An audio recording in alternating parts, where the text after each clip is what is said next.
Welcome to Caterham in Surrey, famous for one thing, the Caterham Sevens.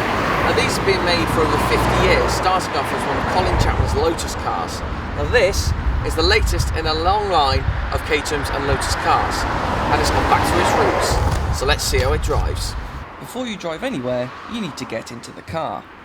But if you're over 6 foot, like me, that could prove tricky. It's a snug fit. So snug in fact that our 6'4" cameraman couldn't do it. This is the Seven 160, or to be more precise, the 165, which is the European version. It gets its name from the power to weight ratio of 160 brake horsepower per tonne, which sounds more impressive than the 80 brake horsepower that the 3-cylinder Suzuki engine actually makes. Remember though, that a Toyota GT86 has a similar power to weight ratio, and the little Caterham only weighs half a tonne, so it's pretty quick off the mark. All this is the nearest you get to a budget Caterham. Build it yourself and it's £15,000 without extras, or get Caterham to build it for you for an extra £3,000. It's not just the engine from Suzuki, it's also the gearbox and the live axle at the rear, which boasts drum brakes. Remember those? So what do you get in terms of equipment on the new Caterham? Well, frankly, not a lot. Doors, the roof, and even the windscreen are optional extras. The interior on the new Caterham is a nice place to be. It's very simple, but very well made. All these toggle switches have a bespoke, custom-made feel. The seats are comfortable. It's just a nice place to be. Certainly don't need any more than this. Who needs a radio in a Caterham anyway? This is a car all about driving fun.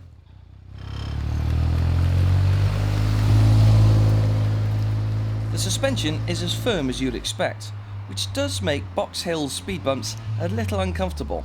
It's an easy car to handle with great steering. Push it hard enough and the rear end will slide around like any other Caterham. To sum it up then, this budget, low-powered Caterham delivers fun on country roads and motorways. To borrow a phrase from another car maker, how much power? Enough. Would be better in summer though.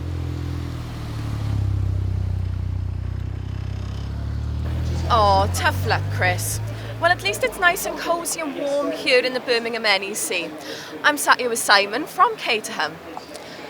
Simon, it's really quite back to basics with this car, isn't it? Yeah, absolutely. We've produced a number of models which are higher and higher power outputs and more exciting in that way.